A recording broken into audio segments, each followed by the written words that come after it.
last week the pay line was way up, guys. Needed over 150 to clear.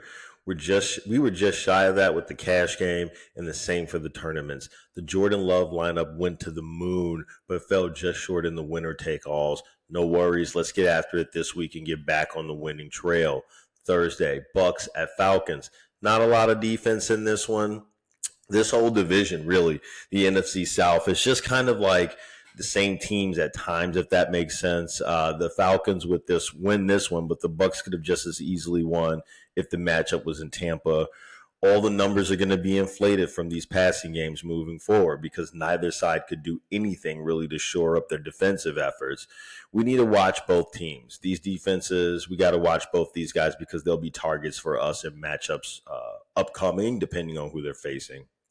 On the Sunday, Dolphins at Patriots. Fins look bad. I'm not going to sugarcoat it. I don't know if that's going to change over 1 week with Huntley at QB, no less. It has to look better, though. Can't be worse. Can it? Start Tyreek Hill and seasonal, or else you are a bigger clown than McDaniels. The lack of reliable offense makes anyone hard to trust, and we do need to take a look at the Patriots' defense, probably as usual in DFS tournaments, because they're coming in at under 3K this weekend. So that's a nice pivot versus people that are looking at the Broncos at 2,900. Ramon Stevenson has been bad. Yeah, he's been real bad. 4 fumbles so far. He only had 1 fumble all of last year. Antonio Gibson may see more time. I'm staying away. These two teams are so bad, there may be some mediocre offensive numbers, but nothing to chase after here in this one. Pats at home. Panthers at Bears. The Bears surprised me last week. The Rams really are a bad defense. We've, haven't seen enough to believe in the Bears is what I would say. Swift is still on the bench. If I still have him, sell high if you can. I'm not using him anyway in season long. Do you know what I mean? So if somebody will give me some quality back, it makes sense to make a move for sure. I don't have a lot of faith in the O-line or the pecking order at receiver for that matter. Now, on the other side of things, Dalton makes the Panthers better than they were with Bryce Young. We've seen that. They lost last week, but this is a winnable game for them. The Panthers' run game has looked good, particularly their offensive line. They're going to blow the Bears off the line this week. Chuba Hubbard is in play. He's a cash game start for me this week. The receivers aren't really that interesting to me, but they will do enough essentially to keep the Bears' defense honest and keep the run lanes open. Panthers win on the road. Next up, Jets at Vikings. The Jets they should have handled the Broncos last week. There's something off about this team. The run game has not been great. They would need to establish that this week if they want to win. Now, Wilson is in play for sure. We saw what Jayden Reed did for us last week. He carved up these Vikings receivers, these Vikings defenders pretty easily. The more and more I think about it, the more I will try to get him into a DFS tournament lineup. Season long, no doubt, fire him up. Rodgers is fine for seasonal as well. On the other side of things, Sam Darnold continues to keep this offense humming, and Aaron Jones has been doing the Lord's work. That dude is, week in and week out making good on the deal that he signed, the deal that he got in the offseason. This is another opportunity for him, but it is going to be tougher sledding. I don't have him for DFS. There are easier battles, but the Vikings will need him to keep this defense honest. Gotta like Addison Reed and Justin Jefferson for season long. I don't think I get there for DFS, but for season long, fire that up. Naylor, as we expected, seen his playing time diminish with the return of Addison, so no more to see there. The Vikings have been explosive. I'm going to take them at home. They're proving to be a better team than New York at this point. Ravens at Bengals in the next one. Huge win for the Ravens against the Bills last week, as we expected and we mentioned on this show. They've got another big test this week in the Bengals. They are finding themselves, and they have certainly been tested already this year also. Joe Burrow, once again, is going to be the focal point for me on Sunday, guys. Cash game quarterback. I want to pair him with T. Higgins. I like chasing tournaments, but Higgins in cash. The Ravens have been, I guess this environment suggests that the Bengals will need to pass. The Ravens have been good against the run, also lethal on offense, a combination that is forcing opponents into pass mode more and more. In season long, I play Moss, but I'm fading in DFS. Lamar is a great play on the other side of things this week. I like him for tournaments this week. I think you have to try to afford him alongside King Henry at the running back position. Look, the offense is going to run through these two guys as usual. This is a high-volume game script opportunity, as we discussed. So to do this, we got to have a ton of sure, cheap cash game options like Brian Thomas, Jerome Ford, and we got to have even cheaper floor guys in the tournaments like Greg Dortch, Olamide Zaccheaus. That's how you play them together without breaking the bank this week. I expect the Ravens to come back down to earth this week, but also I admit that they are heating up, though. I'll take the Bengals at home in what should be a good football game. Colts at Jaguars. These two teams are going nowhere fast. Richardson cannot throw. He also got banged up last week, and he may not even play. Also, Jonathan Taylor, he was also banged up last week, and Taylor hasn't practiced this week, and quite frankly, that's not good. The only likable thing for me is Trey Sermon as a salary saver. I like this O-line. I do. I know he has his limitations personally as a runner, but again, the Jags, against these guys, with a full game with this O-line, we can safely play him at $5,700. Now, if Taylor plays, I'm out on this. If Richardson doesn't play, listen up, then I'll take a chance on Flacco. In tournaments, I do want to play Trevor Lawrence if Richardson does play. Brian Thomas in cash games and Christian Kirk in tournament games this week. There's a lot here because these teams are mediocre. Thomas paid off big last week, and we're going to go right back to this. The Colts defense continues to lose guys to injury, and I think the Jaguars can perpetuate some offense this week. Etienne and Cesar Long. That's a good play for me. I'll take the Jaguars at home in this one. Next contest, we got the Browns going to visit the Commanders in Washington. So last week, don't know if you saw this, but a holding penalty negated a 70-yard passing touchdown play for Deshaun Watson to Amari Cooper. I'm not going away from this, y'all. I'm not going away from this. I want to go right back to Cooper this week and yet another plus matchup for him. The Commanders have no one for him to be afraid of.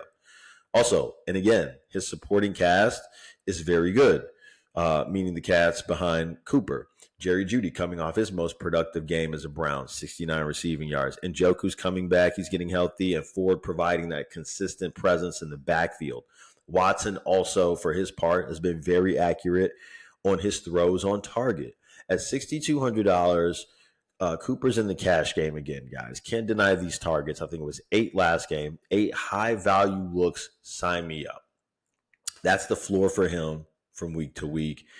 And the aforementioned Ford is a nice tournament, cheaper play this week. Tournament because we'd rather have Chuba Hubbard for cash at $6,100 since he provides more upside, especially this week versus the Bears. Meanwhile, for the Commanders, Jayden Daniels is cooking. Week over week, we've seen this guy put it together. He's becoming a guy. He's becoming the guy. My concern has always been his size as it relates to injury, but he's been out there and he's been playing well.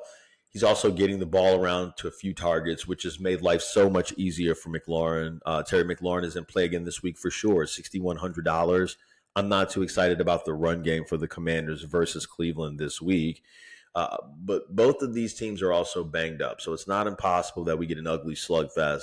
The Commanders have a good O-line, and they will be looking to run this football. In season-long play, Robinson and Feel-Good, but I got to stay away in DFS. Too many other matchups that really aren't as difficult. I'll take the Browns on the road in this one. Bills at Texans. My opinions about the Bills are not fazed by the loss last week. We saw that coming, just like I expect the Bills to get back on track this week in Houston. The Texans are a good matchup, and the Bills' defense isn't elite.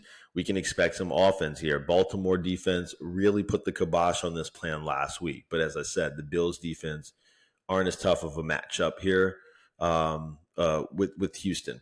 Khalil Shakir. I want this guy. I wanted his targets. I'm seeing shortly before that I started recording today that he's out for the week. I loved him at $5,900, and so I'll have to say that we need to make a pivot if you want to pivot.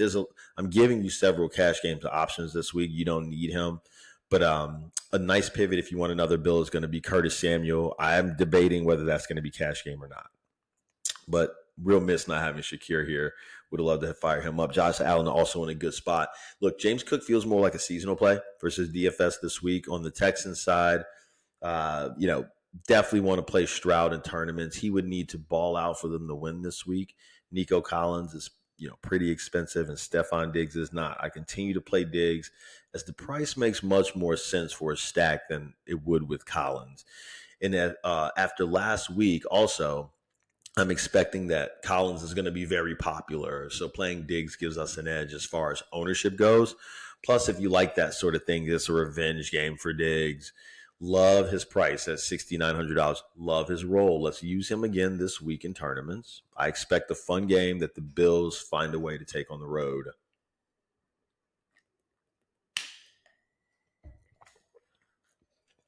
All right, Raiders at Broncos. The Raiders. I like Brock Bowers at tight end on Sunday, but that is about it for this Raider offense this week. They have no consistency. They play down to their opponents often. They're running in place on offense, it seems like. I mean, you might need White this week, Zamir White at running back for seasonal, and that's okay, but don't expect much. Doesn't look like Devonta Adams is going to play. They just ruled him out for Sunday, if ever again, really, for this team. I think the defense can be played for DFS tournaments, though, at $3,200. Love these guys. They'll be low owned with everyone chasing the Broncos D on the other side at $2,900. So I love this to hedge against that.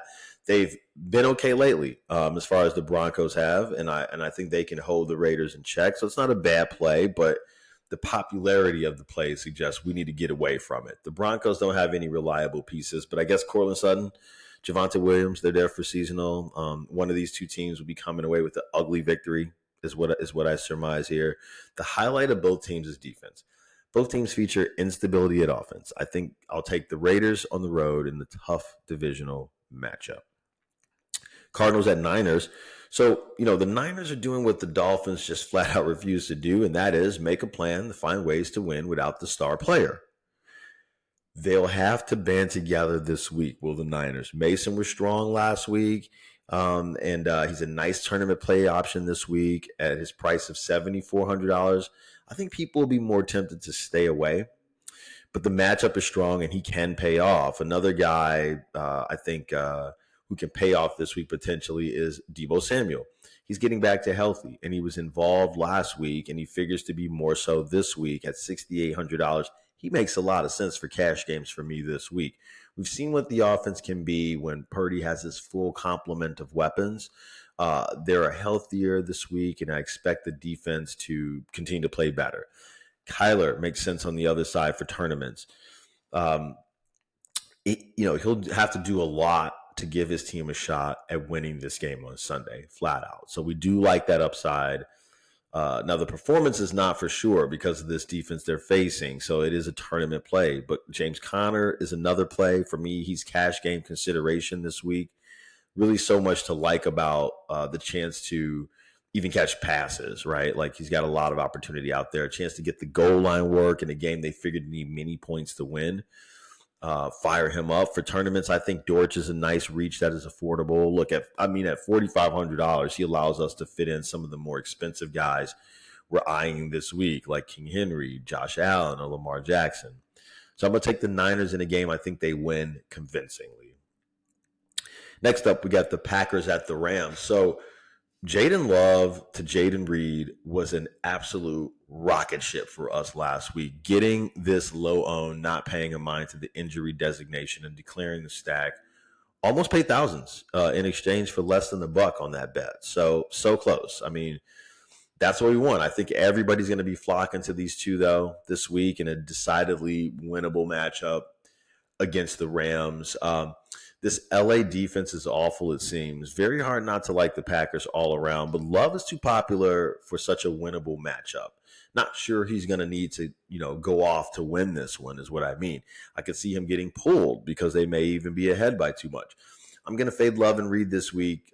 They do cost too much for how popular they are going to be. It really makes the path to victory very narrow if you go with the popular crowd, the chalk. But Tucker Kraft, though, is a nice salary saver this week. You're just hoping he's standing around for the one anytime touchdown. That's it. Josh Jacobs in the seasonal. I don't think we need to get there for DFS. On the Rams side of things, Kyron Williams. He's a bit pricey this week in a game they should be chasing, therefore, passing much more of the time. Packers win on the road in SoFi. That's what I got in this one. On to the Giants at the Seahawks. Seahawks got found out last week, y'all, like we thought they would. They are who we thought they are. But they put up a good fight, and they got their key players the ball. Luckily for them, they are back in home in Seattle this week, and they're against the weak club in the Giants.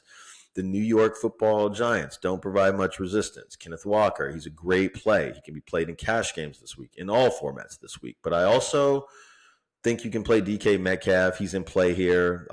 His intangibles make him an enticing play versus this Giants secondary. Smith and Jigba feels more like a seasonal play for me. Devin Singletary is a very interesting play if he can suit up. But I also think another play could be the Seahawks defense. I like that even more with no Singletary. I wanted Neighbors. I like Neighbors tempted for DFS tournaments, but he's ruled out. And so that does kind of swing things more towards the Seahawks defense and kind of makes me want to fade Singletary a little more. More news that I just found out right before recording. So I think the Seahawks basically can get back on the winning path this week, and the Giants probably potentially move one step closer to Coach Belichick. Birds win. Cowboys and Steelers. Cowboys are banged up. They're banged up on offense. They're banged up on defense. It's rough. This is a winnable matchup, though. Even from Mike McCarthy, of all people. The Steelers are still the Steelers. They aren't very consistent on offense. That's the byproduct of having Fields at quarterback. So, they can't be trusted with your money from week to week. And they can't be trusted against better defenses. The Cowboys are coming together defensively, but they are hurt. You always like Lamb, but it's a tougher matchup for him. The running game is crowded. Too many guys to focus on one of them, and nobody really killing it for that matter. The Steelers have a good defense. They won't make life easy.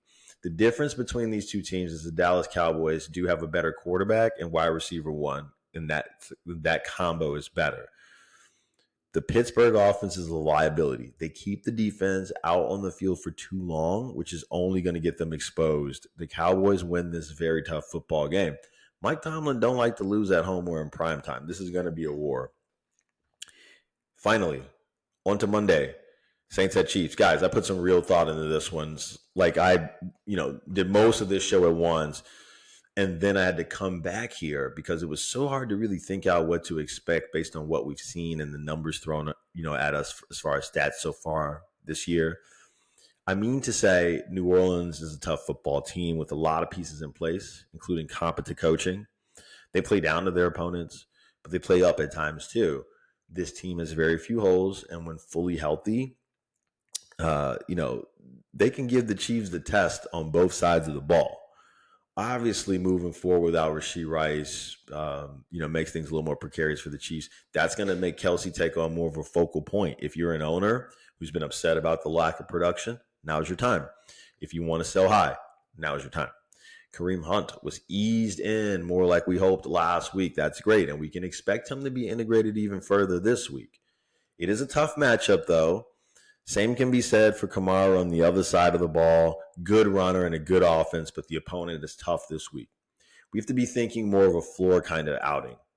If the Saints receivers can get behind the Chiefs defense twice, I think they can win this football game, but I think the much more likely thing is that we see an old-fashioned tug-of-war football game with, the difference being turnovers. Now, I'm going to take the Chiefs to stay undefeated in Kansas City on Monday night, but I fully expect the Saints to show up ready to dance. Guys, good luck on Sunday. That's it. Let's meet right back here next week and learn, scout, win, repeat.